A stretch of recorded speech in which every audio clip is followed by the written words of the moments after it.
Bonjour à tous et bienvenue dans cette nouvelle vidéo. Aujourd'hui, nous allons parler des vampires énergétiques et émotionnels. En réalité, les deux sont liés. Nos émotions nous drainent d'énergie.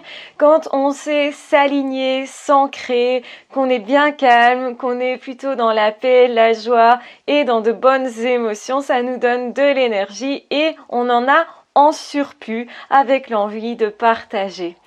Et quand on est plutôt triste, plutôt désemparé ou choqué de quelque chose, on aurait plutôt besoin d'énergie. Donc soit on va se poser dans la nature, on va trouver un endroit qui nous apaise, qui nous calme, on se parle différemment, on s'apaise, on se rassure, on lit peut-être une chose qu'on a écrite qui nous ramène à des émotions positives. Un petit truc que je vous donne qui est purement psychologique et qui fonctionne à tous les coups. Et après ça, on peut aussi écouter une musique qui nous pousse à penser à quelque chose de positif, un souvenir positif qui correspond à une période de notre vie où on était hyper bien. Ça peut être aussi justement le fait de fréquenter un ami qui nous donnera des bonnes ondes, des bonnes vibrations et donc ça va nous régénérer et nous empêcher de continuer de déprimer, d'être malheureux, d'avoir à nouveau des pensées de tristesse. Comme quoi l'amitié est très importante, on le sait, et nos relations sont des relations quand elles sont bonnes, qui nous portent, qui nous protègent, qui nous aident, qui va aussi nous réparer éventuellement de nos traumatismes, mais bien sûr on ne doit pas faire porter à l'autre nos problèmes. C'est très important aussi de s'orienter d'abord vers soi. En fait, nous avons tous un centre énergétique, donc nous sommes tous capables normalement de capter l'énergie de l'environnement, justement par nos pensées, nos émotions, en nous connectant à des bonnes idées, des bonnes ondes, des bonnes personnes, même par la pensée. Ça peut être en priant pour certaines personnes, ça peut être en dansant, en chantant,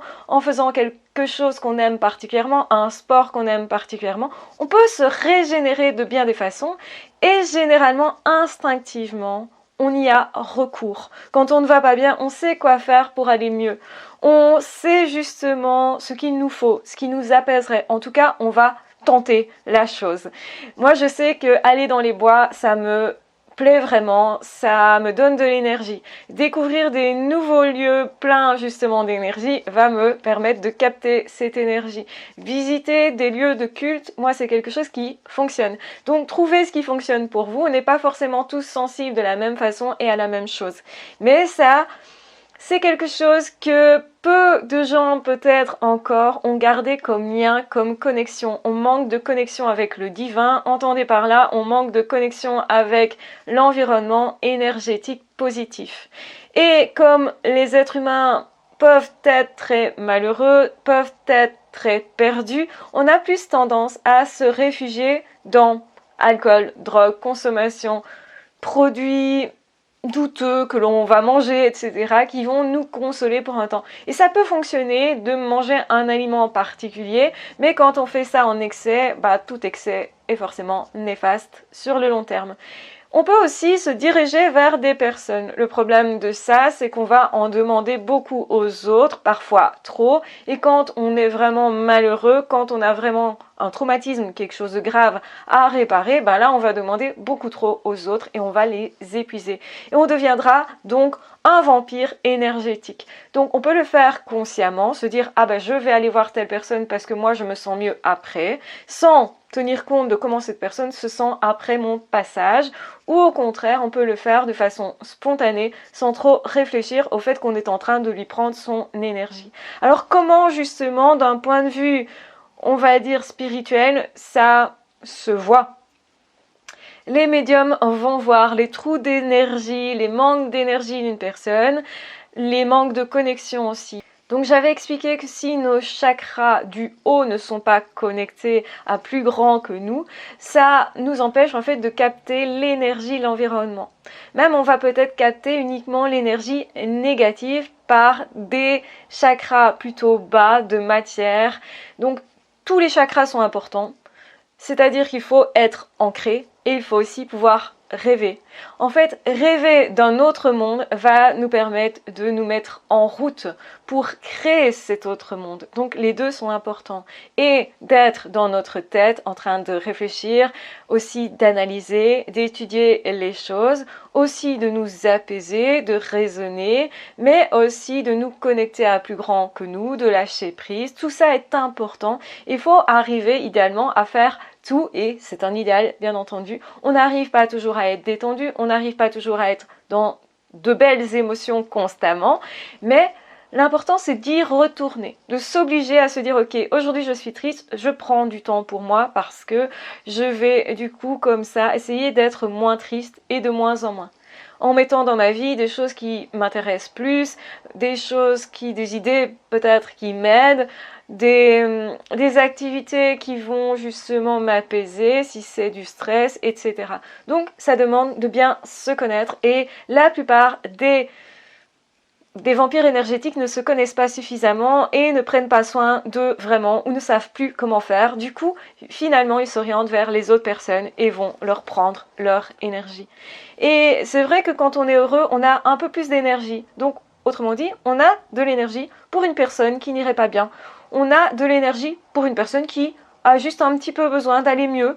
Donc on a plus ou moins de l'énergie, et quand on va bien, on a plus d'énergie que ce qu'il nous en faut. Donc on peut en donner psychiquement. Et on fait ça comment? Par notre amitié, par nos attentions, etc. Et ça explique que les personnes qui sont des vampires énergétiques vont aller se coller à une personne qui est très empathique, qui sait donner beaucoup en fait, qui est une personne plutôt joyeuse, heureuse. Et parfois on s'étonne, on se dit, tiens, c'est bizarre, ces couples quand même, où il y en a un qui râle tout le temps, qui est assez maussade et tout, et de l'autre côté on a une personne plutôt hyper joyeuse, qui va bien dans sa vie, qui gère tout alors que l'autre est immature. Donc on avait vraiment un petit peu l'impression d'avoir les deux opposés. Parce que oui, les vampires énergétiques sont plutôt immatures, ils ne prennent pas les rênes de leur vie. Prendre les rênes de sa vie, c'est justement être aligné à tout niveau, au niveau des chakras, mais en fait, on peut voir ça dans le monde d'un point de vue psychologique. C'est quelqu'un qui est plutôt en train de se dire je vais créer ma vie, je vais faire des choses pour mettre en place ce que j'ai envie d'avoir dans la vie. Donc je suis proactif, autrement dit, j'agis. J'agis dans la vie pour obtenir ce que je veux, j'agis pas forcément n'importe comment, mais je vais chercher les choses en toute quiétude, j'étudie mes expériences, je prends mesure de ce qui a fonctionné ou non, et je répète ce qui a fonctionné, et j'étudie ce qui n'a pas fonctionné pour prendre leçon, faire autrement et trouver des moyens qui fonctionnent. Et on va le faire en fonction de notre personnalité, on est hyper créatif à ce niveau-là, et plus on va être créatif, et plus normalement justement, ça nous donne de l'énergie. Donc vraiment, trouver des idées chouettes pour nous, ça nous donne de l'énergie. Partager avec des personnes chouettes, ça nous donne de l'énergie. Et relationnellement, en fait, il n'y a que deux types de relations. Il y a soit les relations qui sont vraiment porteuses, qui nous donnent de l'énergie, parce qu'on échange des choses vraiment positives, et d'autres relations où ça nous plombe plutôt, ça nous tire vers le bas. Chaque fois qu'on voit cette personne-là, on se sent fatigué, on se sent énervé, on se sent peut-être justement dans l'obligation de se remplir de substances, comme par exemple de manger des choses réconfortantes, ou de boire tout à coup, ou besoin de s'apaiser, ou besoin justement d'autre chose, de respirer, et on est là. Ah. Vous voyez, on a envie de se décharger justement d'une énergie négative reçue dont on n'avait absolument pas besoin et qui nous plombe, qui nous fait peut-être nous sentir angoissés aussi, qui va en tout cas impacter émotionnellement donc ce qu'on ressent. Et nos émotions sont importantes.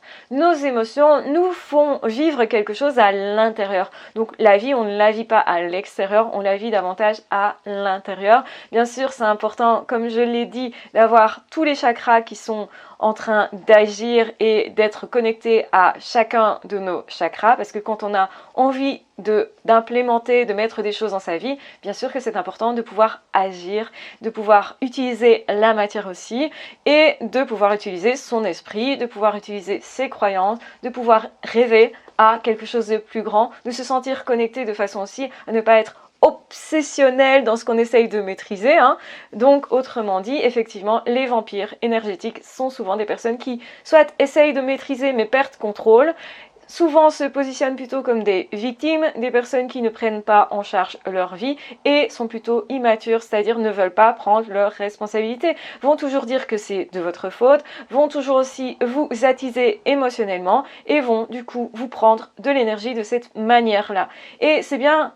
Ce qu'il faut comprendre, c'est qu'il y a des personnes qui vont se disputer avec vous, non pas parce que vous n'êtes pas comme il faut, non pas parce que vous avez des défauts, donc cette personne peut vous critiquer, vous humilier, vous dégrader, vous rabaisser ou vous faire la misère et vous posez peut-être la question, mais qu'est-ce que j'ai fait? Bah rien, en fait, cette personne est venue chercher chez vous de l'énergie, cette personne a besoin de savoir qu'elle est visible et du coup, vous énerver, avoir un impact sur vous, va faire que cette personne, ça la rassure et ça peut lui transférer cette énergie. Ce qui est très important de comprendre, c'est que ce transfert d'énergie, il se fait automatiquement d'un individu à l'autre, même si on peut bloquer l'énergie quand on sait que c'est une personne qui est toxique. Mais dans ce cas-là, ça nous demande effectivement des efforts et ça nous demande d'éviter cette personne, d'écourter la conversation avec cette personne, de passer moins de temps avec cette personne ou de dire moins de choses à cette personne parce que justement on sait qu'on va finir par être fatigué et que plus cette personne elle peut viser juste émotionnellement et plus notre énergie semble partir tellement facilement.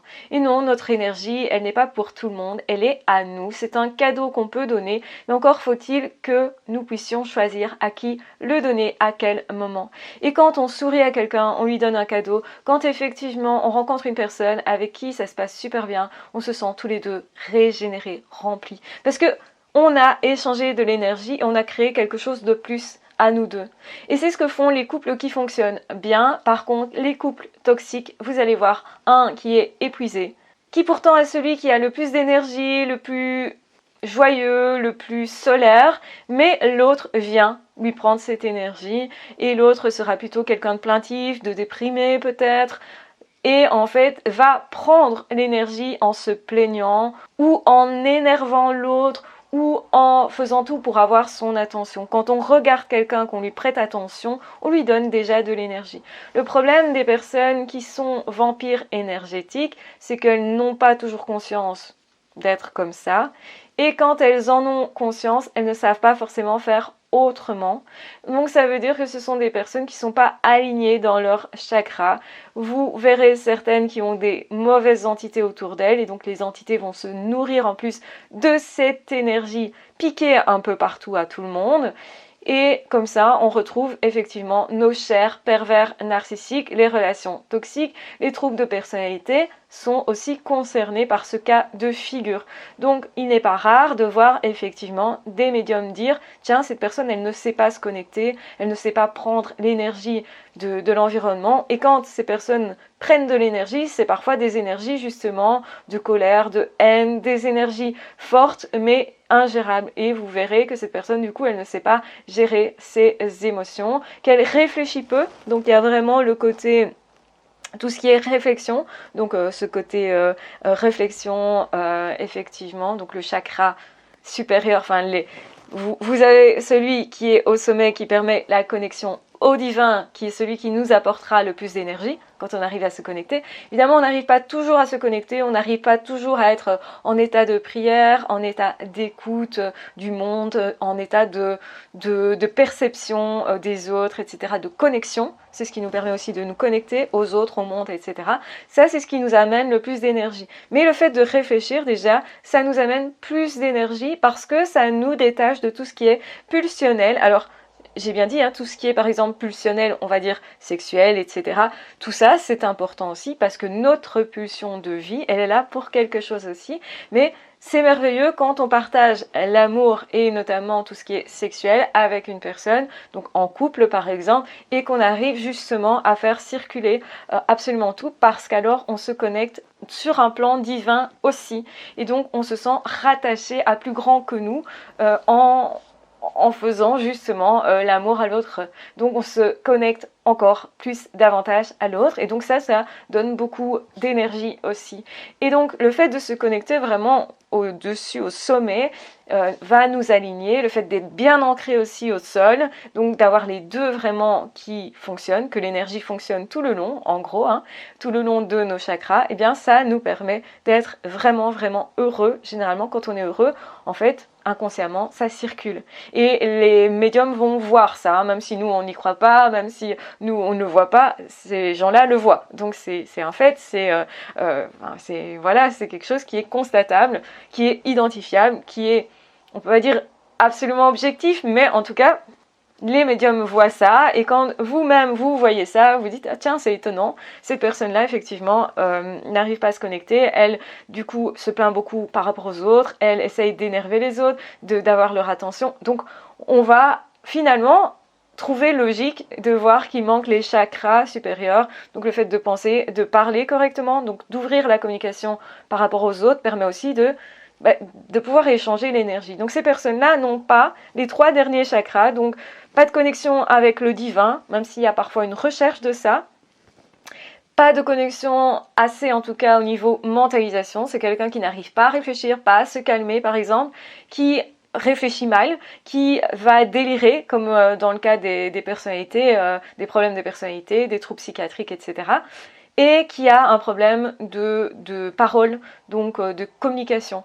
Et c'est intéressant de voir que justement, quand il y a un problème psychiatrique, un trouble, quand on va pas bien, qu'est-ce qu'on essaye de faire? On essaye de parler, on essaye de se faire entendre aussi, de communiquer et d'ouvrir un dialogue pour déjà dire le mal-être. Et ça aide déjà effectivement à rétablir une communication au niveau des chakras. Inconsciemment, on le fait presque automatiquement.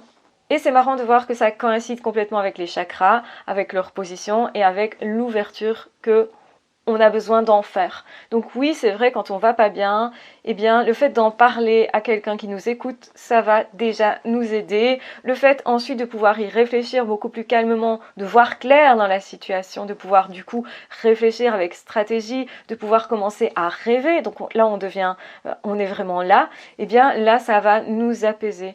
Et aussi, ça va être un moyen de guérison. En fait, chaque fois qu'on ouvre les voies, on va dire ça, donc les voies vers plus de spiritualité, hein, idéalement, puisqu'on va vers la spiritualité et la connexion, eh bien à ce moment-là, on récupère de l'énergie, on va mieux, on se sent plus apaisé, on arrive mieux à dormir, on mange mieux généralement, on perd parfois du poids ou on en prend en fonction de ce qu'on avait besoin d'équilibrer.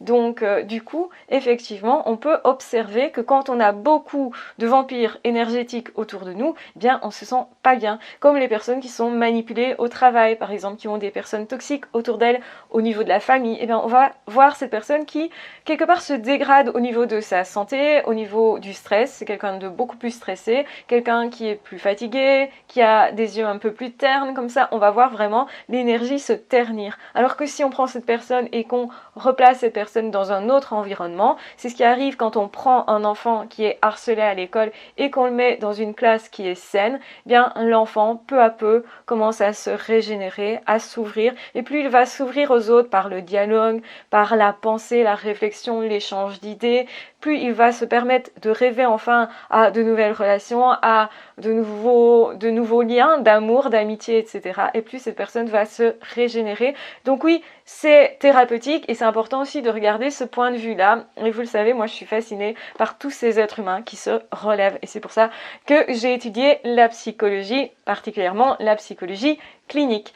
Du coup, ce que je voulais dire, c'est que oui, les vampires énergétiques existent, ne savent pas toujours qu'ils le sont, vampires énergétiques, mais oui, effectivement, allez chercher de l'énergie dans la nature et partout où vous pouvez quand ça ne va pas pour vous. C'est important de prendre du temps pour ça, de prendre le temps de s'écouter soi aussi, parce que le dialogue de soi à soi, il est très important. Et on remarque d'ailleurs que les personnes qui ont du mal à établir des vraies belles relations avec les autres, généralement n'arrivent pas non plus à être connectées à elles-mêmes, à avoir une bonne relation à soi. Et c'est pourtant primordial parce que c'est comme ça aussi qu'on va récupérer de l'énergie plutôt que d'essayer d'en pomper ailleurs et finalement de ne pas... d'être un voleur en fait, de ne pas être tellement dans le donner. On n'est pas empathique quand on fait ça, on peut faire semblant de l'être, d'être dans une apparence, utiliser un masque, être un caméléon. Ces gens, généralement, qui sont des vampires énergétiques, utilisent des masques, sont des caméléons, sont immatures, ne prennent pas en vie leurs mains, ne prennent pas leur vie en main. C'était l'inverse. Et je vais laisser parce que c'est drôle. Et du coup, en fait, ces personnes-là vont effectivement avoir un état d'esprit aussi qui ne leur permet pas finalement d'être connectés à plus grand qu'eux. Et donc l'état d'esprit nous permet d'ouvrir non seulement nos chakras, mais aussi nos centres de bien-être, on va dire ça, et nos possibilités de pouvoir se régénérer, se réparer de nos traumatismes du passé, etc. Et c'est pour ça qu'on dit souvent, mais oui, quand on est spirituel, on ne sait pas pourquoi, ça fonctionne, mais effectivement, ça nous aide à réparer bien plus de choses, de deuil qu'on n'aurait pas fait, etc. Ça nous aide à avancer sur notre chemin, et ça nous aide à nous guérir nous-mêmes, et c'est vraiment une vraie force. Il y a beaucoup de personnes qui vont dire, ah moi j'ai eu une révélation à Lourdes par exemple, ou en allant en pèlerinage à un endroit, ou justement avec telle pratique religieuse, ou en fréquentant tel groupe. Alors attention aux gourous, attention aux sectes bien entendu, mais il y a quand même des choses, on peut constater que ça fait vraiment du bien, au point parfois de réparer le corps. Ce n'est pas du tout une illusion, c'est quelque chose de vraiment réel, et c'est vrai qu'il se passe quelque chose dans le psychisme. Notre psychisme, en tout cas notre énergie, peut nous réparer, et plus que notre énergie, puisque pour moi on va l'accueillir de l'extérieur, mais c'est sain quand on la prend de l'extérieur, donc du monde vers nous, mais pas quand on la prend à d'autres êtres humains, quand on est, autrement dit, un vampire énergétique. Voilà, j'espère que cette vidéo vous aura aidé. N'hésitez pas à me poser des questions si vous voulez en savoir plus. Si vous avez simplement des questions sur ce sujet, je me ferai un plaisir d'y répondre parce que je trouve ça passionnant d'allier psychologie et spiritualité, de faire un raccord avec ça et de montrer combien en fait c'est cohérent, que c'est hyper logique, et même si ça ne semble pas effectivement très scientifique, malgré tout ça fonctionne, donc on ne peut pas se priver de quelque chose qui est fonctionnel et qui nous permet aussi de mieux comprendre les relations toxiques, notamment avec des pervers narcissiques ou des personnes qui ne vont pas très bien pour l'instant. Voilà, je vous embrasse bien fort, je vous aime très fort, prenez bien soin de vous, et on se retrouvera très vite dans d'autres audios ou dans d'autres vidéos. Ah, ciao, bye bye.